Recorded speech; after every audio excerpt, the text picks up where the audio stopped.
And welcome aboard, Martin and Marlow. I've lost track. I think it's 16. We'll give it the Joe Montana stamp of approval. And Chuck, there is no argument here. I know we're supposed to argue. I think we should have scripted it out ahead of time. Best time of the year, without question. I've always said that just weather-wise, you can sit outside, maybe get a little fire going, sweatshirt weather.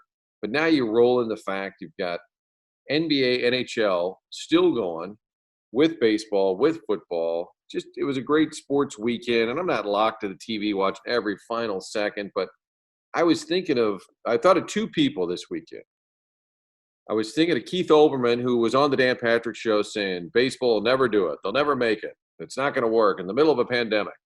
And I don't know if he'll go back on Dan Patrick's show this week, but he was saying baseball, there's just no way you can do it. He said, I hope I'm wrong. All these teams that are trying, it's not going to work. Well, here we are. We're in the NHL Stanley Cup Finals, the NBA Finals. Baseball's made it to their final week. I mean, it hasn't been pretty.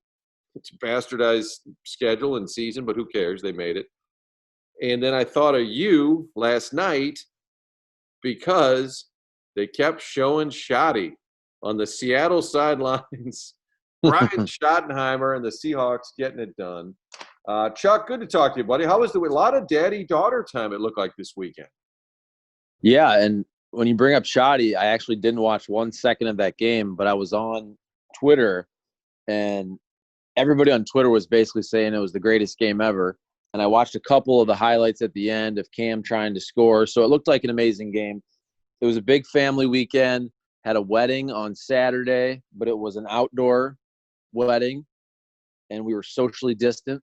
But my daughter was the flower girl, so she looked really cute. And then we had some family in town, so big family weekend. Watched some Cardinals, paid attention to the Petro situation. Didn't watch a ton of NFL, but I'll make it up as I go. All right, and the Shotty joke, I think I know it's an inside joke, but I only ran the piece a couple of times. Brian Schottenheimer, Marty Schottenheimer's son, was the Rams OC, I think right when Fisher got the job in St. Louis. And we did a piece on how he had traveled all over, which all of these assistant coaches go a million places. But it popped up on a Rams pregame show and then maybe on a Sunday night show. And there might have been a later game day live on a Sunday morning. We needed a piece. And so I just laugh every time I see him, and I think of you when I see him. But it really was the battle of the former Rams OCs, because you had Josh McDaniels on the other side with New England. And McDaniels, of course, was a head coach once. Pat Shurmur, former OC of the Rams, was a head coach twice, which is still hard to believe. But it all goes back to the Rams. It all goes back tangentially to all of our stories. Let's start with the Cardinals, because it is the final week, and they're getting into the playoffs. I mean, they'd have to really stumble to not get in. Think of it this way. Of these 6 teams, 4 of them are getting in. Marlins, Cards, Phillies, Brewers, Reds, Giants. That's 6 teams. 4 of them are getting in. The Cardinals are 2 games over, so they're in other than Florida, one of the best positions to be in. I know it's a weird season. It's not. It's watered down. They're going to be basically a 500 team getting in. But a week from now, when we're talking about them facing off with Atlanta or the Cubs, I think people will give a shit a little bit by next Monday, even though it's been a weird, shortened season. Absolutely. And I do think when you're looking at the standings, it's crazy that the Cardinals, they got to 50 games. They're at 50 games. It seemed like they were just stuck on whatever it was, 12. And then they were looking, and they always seemed like they were 15 games behind these other teams, and they're darn close. Then you look at the schedule, and they have the Royals, who are pretty terrible.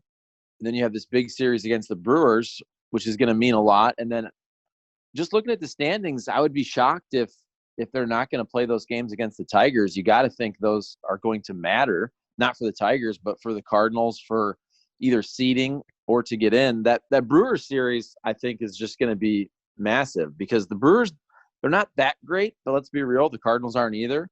And you have 5 games there. What the Cardinals did over the weekend, it was impressive. I think we got to remember it's still the Pirates. The Pirates are really bad. And going into that series, I said basically you got to win at least 4 or 5 or sweep them. And they had to come back in a lot of those games, but they got the job done. They're moving on. And I think after you watch the Cardinals, and every week you kind of make an evaluation. For me, nothing has really changed each week. I still think they're a solid team. They're not great. They're certainly not bad. They're right around 500, a little above, a little below. They can pitch. They've always been able to pitch. They play good defense. The offense is just not there. I mean, look at some of the pitchers the Pirates are rolling out there, and a Musgrove is striking out 11, and some of these guys are no-hitting them. And the Pirates are rolling out guys who are not all-stars by any means. So I think people will care next week when the Cardinals are in the playoffs, and I can see them winning a best 2 or 3. I don't think they'll run very deep, but in a season like this where they didn't play for 17 days, I think Cardinal fans, most of them, will take that. The fountains and flags outside invite you in. Once inside, it's obvious what makes Marie de Villa so special. It's the people that live there and the people that work there. I know for a fact it's a fun place to visit, been there many times over the years for special events, and you can tell the residents love it as well. Welcoming atmosphere, providing all types of senior living, independent living, skilled nursing, memory care. Marie de Villa Senior Living, that's what we're talking about. A single location. That means ownership is hands-on. The residents here are considered guests, and trust me, they feel that way. The beautiful grounds make it more of a campus-type atmosphere. I love calling it the Marie de Villa campus, located at the corner of Clayton and Weidman Road. I guarantee you've driven by there, probably seen the fountains going. Red for October baseball, blue when the Blues are deep into a playoff run. It's a family-owned facility. It's been in business since 1960, and for so many years, it was home to the Cardinals legend, Red Shandians. I encourage you to take a virtual tour or simply to read more about this special place. Go to mariedevilla.com. You love sports? Sure. But what you really love is a winning team and a great story. That's exactly what you get with Appliance Discounters. It started with just 3 employees. 1 location, 3 employees. Denise Bradley, her husband John, her brother Tony. That's it. More than a decade ago. And for years, you've heard me talking about them. Here's why. My dishwasher, it's a Bosch, the quietest dishwasher on the market. Remember Grandma's dishwasher always, That's not what's going on with us. We got it at Appliance Discounters. Our washer, our dryer, our stove, and our refrigerator, and Electrolux. Yes, the Kilcoynes put these babies to the test. During the quarantine, the MVP at our house, the dishwasher, it got a workout. We've got big name brands we're talking about at a great price. St. Charles, Baldwin, Maplewood, South County, and in the city. The best bet, just get online. TheApplianceDiscounters.com. Our savings are your savings. It's not a stone cold lock, but, and you and I have talked about it, maybe on here, maybe at the office. It just feels like the most Cardinals thing.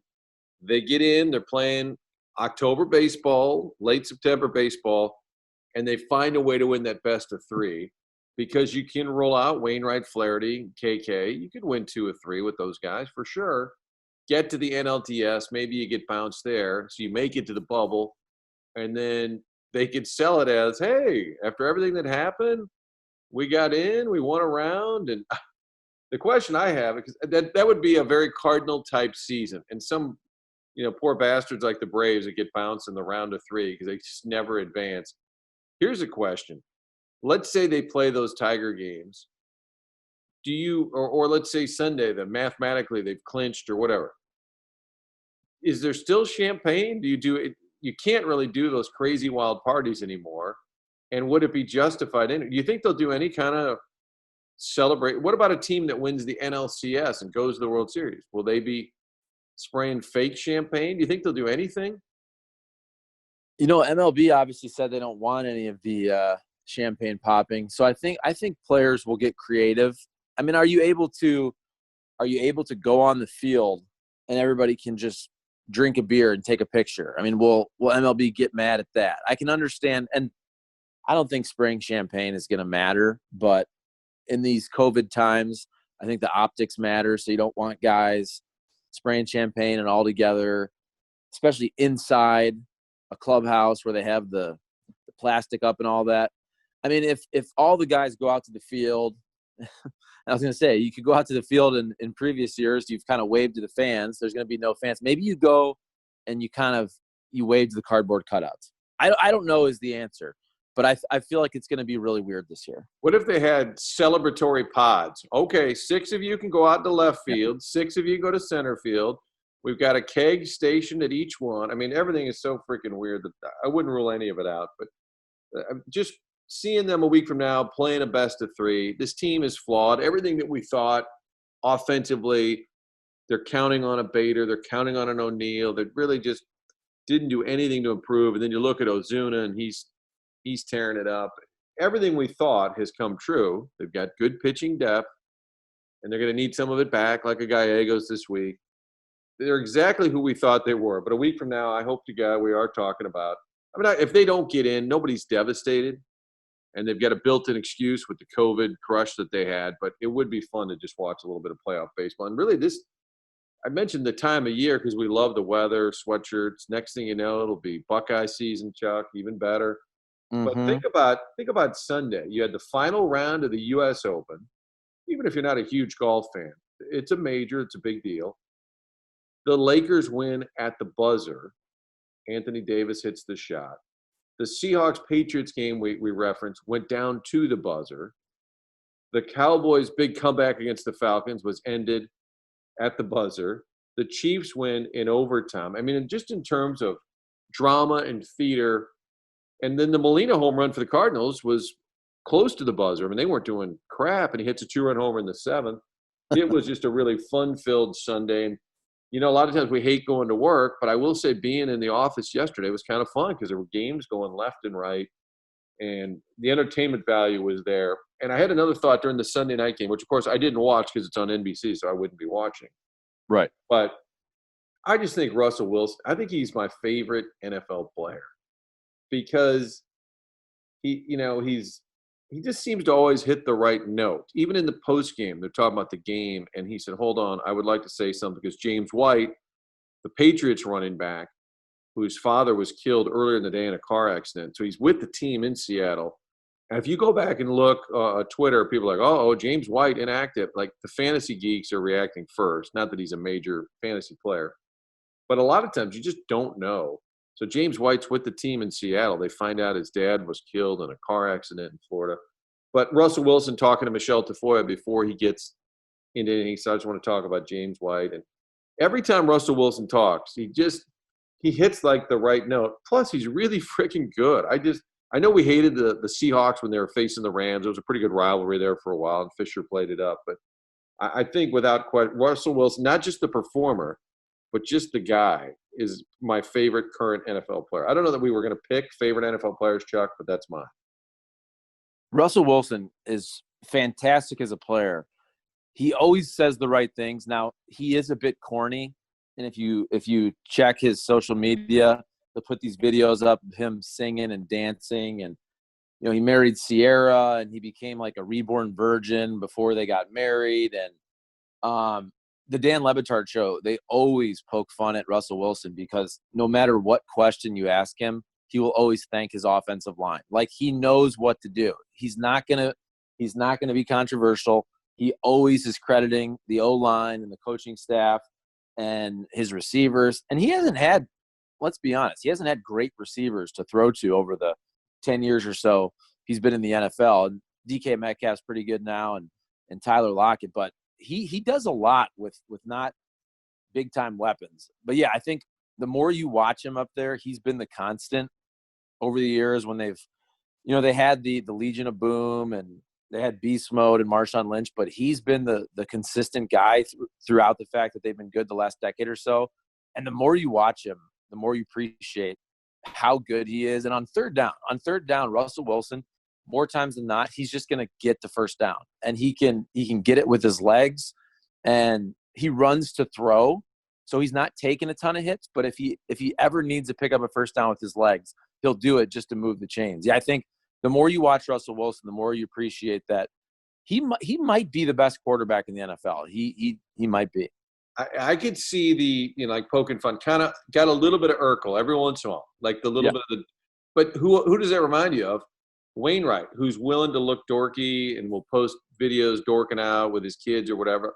But I love the fact that neither one of them really cares. Like there's probably times they know, hey, this is super cheesy, but I don't care.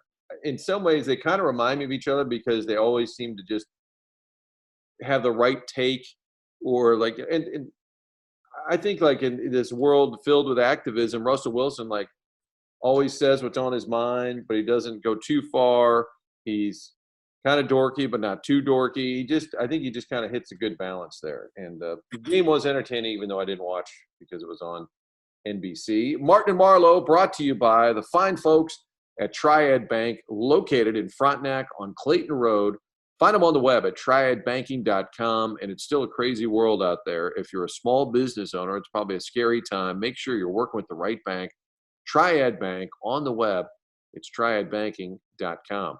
Marie Davila Senior Living, right at the corner of Clayton and Wideman Road. You can get a virtual tour online. Just go to mariedevilla.com. That's MARIDEVILLA.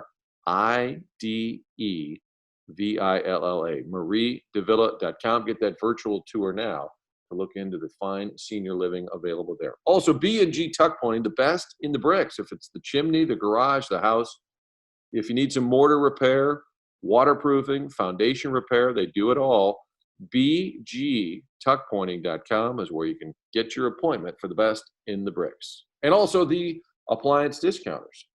5 area locations. You know their story. They started with 1 location, 3 employees. Basically, Denise Bradley told her husband, John, he's a retired police officer. We're starting up an appliance store.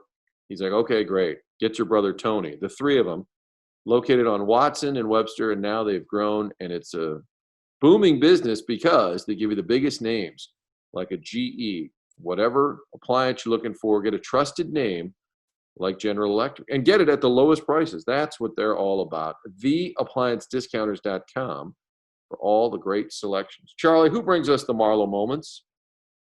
So many great sponsors. And by the way, talking about appliance discounters, my outdoor fridge, my garage fridge, the beer fridge, when we do have beer, that's courtesy of appliance discounters. But Kirkwood Pizzeria, Kennelwood Pet Resorts. I'm looking at Otis right now. He's well behaved. Kennelwood Pet Resorts with the training. We're taking him back there. I know he attacked you one time, Martin, but that's because I sicked him on you. So we're going to take Otis back to Kennelwood Pet Resorts. But St. Louis Lawn Care as well. St. Louis Equipment. I know you use St. Louis Equipment to get your lawnmower repaired. And then the place I go probably now, I go about once a week on average to Corner Butcher in Fenton, 2099 Bentley Plaza Drive. And I just load up for the week. I usually grill once or twice a week, but I grill it all at once. I go out there. I enjoy the beautiful fall weather on the grill, and then I just put it all in Tupperware, and I eat it the rest of the week. And Corner Butcher, they got everything. They got fillets. They got all the different cuts of meat. They have the take-home dishes. If there's a night where you don't want to necessarily put a lot into cooking, you just throw it in the oven. 40, 45 minutes later, you got a fantastic meal. Corner Butcher in Fenton. All right, Chuck, every once in a while I have my Larry David moments where I just feel like everybody has awkward moments. I just feel like they happen to me a lot. The other day, my mom's got her car in, getting an oil change, and she took it to a neighborhood dealer, and I give her a ride over there. And she said, oh, we got to go around back, just go this way, because she'd been there in the morning. She knew where to go. And there's a car parked, and it's right in the way, and there's maybe enough room to get around. But I look at the plate, and it's got the Purple Heart license plate. So my mom says, lay on the horn. And I'm like, what are the rules? I said, I can't. I said, I'm not going to do it. This guy got a Purple friggin' Heart. If he wants to take his time, whatever. So then we realized there's nobody in there. And I'm like, I think I can get around. And God bless Offenburg Hyundai, the great Hyundai Santa Fe. Charlie, I got that overhead camera, not just the backup camera, the overhead camera, so I can see. It's a really narrow fit, and I get around. And now she's going to get out, but I want to wait till she's all set.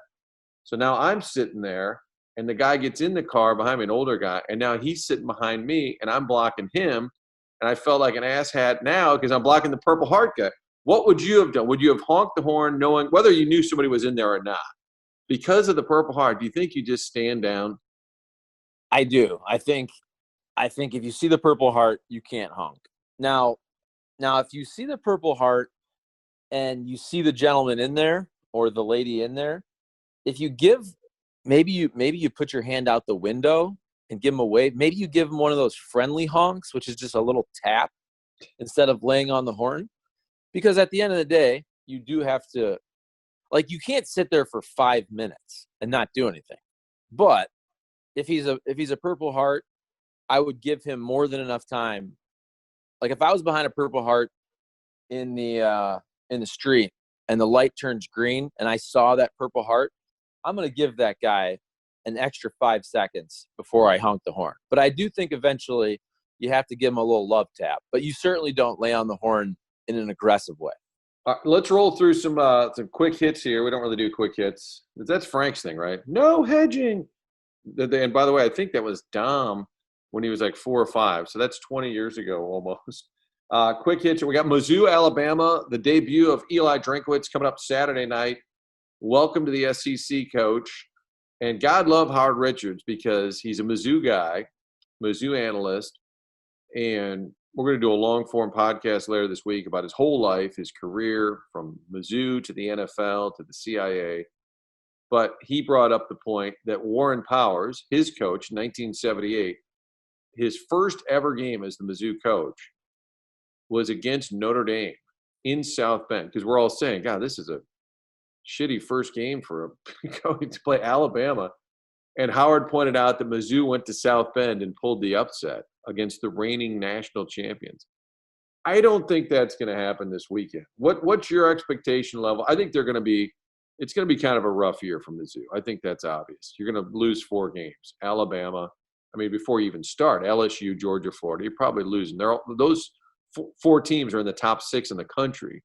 So it's going to be a rough ride, but I'm interested to see what they can do with what they have. And a great read, I guess this is a COVID shout-out to Dave Matter in the Sunday Post-Dispatch, because he kind of dug in on what a Drinkwitz offense is about. And he used a couple of examples when he was the coordinator at NC State and they were playing Clemson.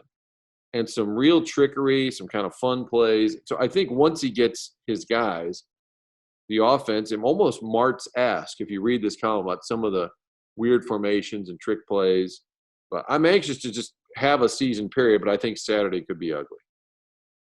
I agree. And look, if Mizzou is lining up against 4 top 10 teams, you may have to do a lot of trickery because you're lining up against guys who are going to be better than you. Let's just be honest about it.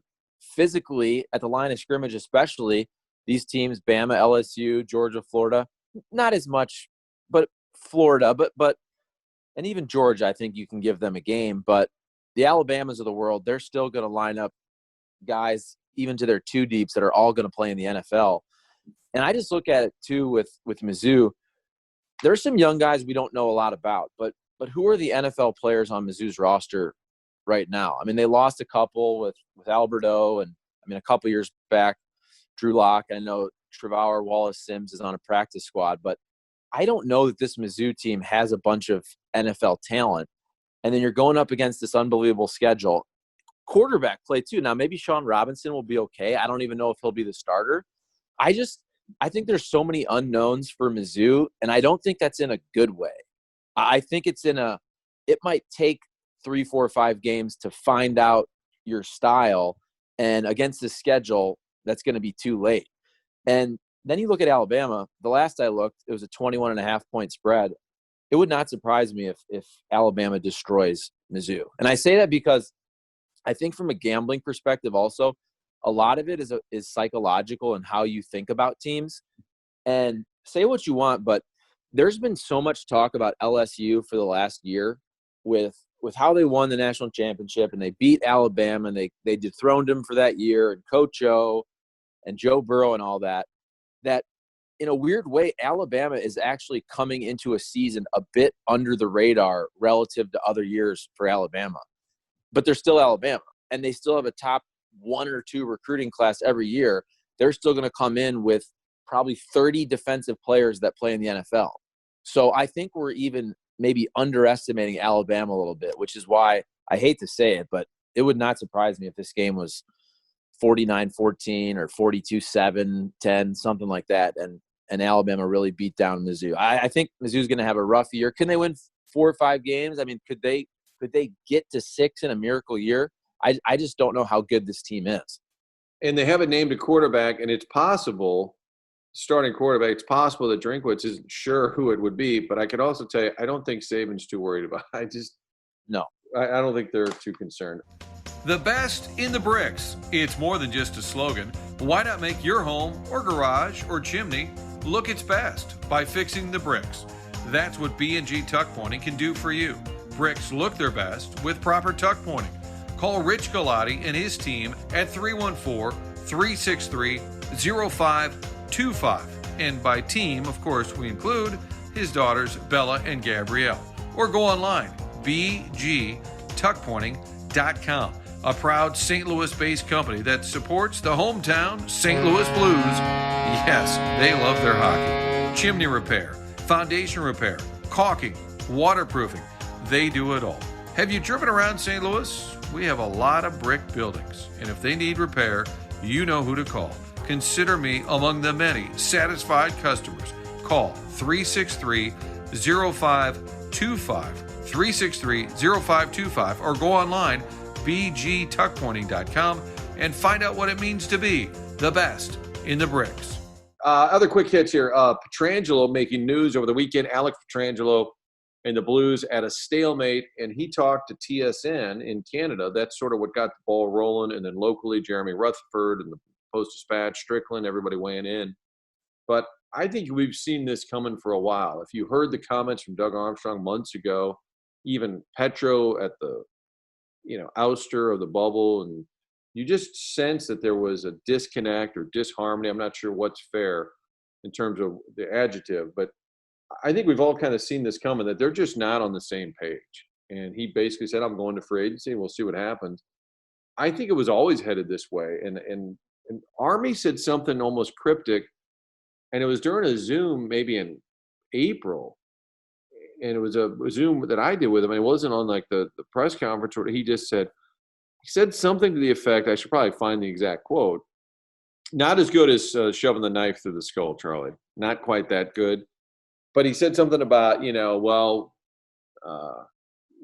eventually know everyone will know the whole story eventually, or something to that effect. And it just stood out to me that like there was something before the season where the negotiations got real sideways, or they weren't even in the same stratosphere. And I could be wrong, but I don't see him coming back. Yeah, I was definitely that way this whole year, because I just thought that if the Blues were going to bring him back, they would have already figured out a deal in the last year or so. And so you look at the way Doug Armstrong does business, he's usually able to get deals done with these guys before they hit free agency. Look at a Braden Shen, even Justin Falk, and you can make the case that they shouldn't have done that early. I do wonder this, though, because I'm not Mr. Hockey contract, but I've always thought that when you look at the deals they compare Petro to, which is Roman Josi, and he got a little over 9. And then if you read the different reports, that Petro's side comes in at 9.25, which is a fair amount for him to start at. And then if you believe, or if the reporting is, and you have to, Jeremy Rutherford knows what he's doing. He's one of the best at this, and he reports that the number was 7.7 from the Blues side, but maybe the structure of the deal isn't finalized. But we know the Blues can also offer 8 years. I've always thought this whole time that if the Blues got to 8 years times 8.5, that is a fair deal that's just below market value, so you get a little bit of that hometown discount, but you can give him the extra year, and I feel like that's fair enough to keep Alex Pietrangelo. Now, maybe I'm wrong. Maybe he goes to free agency, somebody gives him 9.5, 10. I mean, I don't know if that's going to be the case. But if you look at where the numbers are based on what we've read, if Pietrangelo's coming at 9.25 and the Blues are at 7.7, the meat in the middle is 8.5. And if the Blues are really willing to offer 7.7, if Alex Pietrangelo would actually sign for 8 years and 8.5, don't you think the Blues would be able to figure out an extra $0.8 million per year? Yeah, I think they could. I think the years scare them. I mean, yeah. I mean, it's not even the money that it's tight right now, and NHL money is down. The Josi deal, I think, was before the pandemic. So the years, I think, is gosh, that was the whole Backus thing. We don't want to see him here when he's broken down, but you know what we'll do, Troy? We'll see what happens. Also, shout out Joe Buck going into the Pro Football Hall of Fame, announced during the game. He finds out during the game Thursday, during the Bengals-Browns game. Cool moment for him. And he and his dad are the only father-son now going into camp as members of the Pro Football Hall of Fame. Also on the local news scene, Steve Savard out at Channel 4. And my thoughts of Savard, and I just go back to our Rams trips, and just so many years being on the plane, sitting in the back, going way back to the Jack Snow days where he would be smoking cigarettes in the back of the plane, which I tweeted something about Savard. I said those memories, just being on the plane and being part of the charter and Snow having a dart in the back. He said, no, you're wrong. It was an entire pack on those West Coast swings. But Steve's one of those guys, I think if you don't know him, you might think he's super arrogant. I think people have that impression. He's actually just kind of low-key.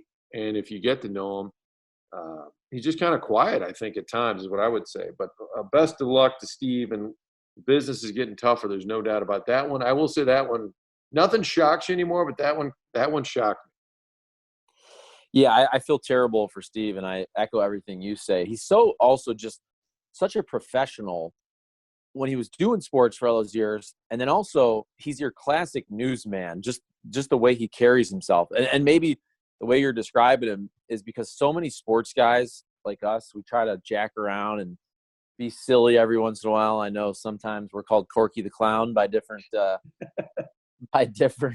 people in the office. But even when he was doing sports, Steve had that really respected, he had that way he carried himself, that dignified approach to sports, and it carried over perfectly to news. And I think he'll be fine, and he'll get a job, whether it's here in St. Louis or somewhere else. But surely in this business, we've all been through this. I was laid off when I was 25 in a similar deal. It was the 2008 recession, and they just cut 20 people at my station, and nobody saw it coming. And nowadays, I think if you work in the business, you realize the game. And sometimes you have a company like Meredith that apparently cut 130 people, and they probably just said, hey, you got to find us this amount of money we need to save, and whoever is able to be cut based on their contract or whatever. And that's just kind of the way this business goes. But yeah, another one of those guys that you've seen so many tributes and comments on social media because everybody really likes Steve Savard. This just in, I'm multitasking here, making sure that we're up to date on the current headlines. Savard just tweeted a minute ago, an A+ September St. Louis day. Great time of year to have free time. No suit, no tie, no shave, no deadlines. Life after off to a good start. And I can't say for sure, but it looks like he might be at a golf course. There you go. Good for him. All right, Chuck, this was fun. We had a lot to get to. And I know we used to say that even when we didn't, but I feel like we actually had a lot to get to. This was fun. What do you say we do it again? Let's do it again next Monday.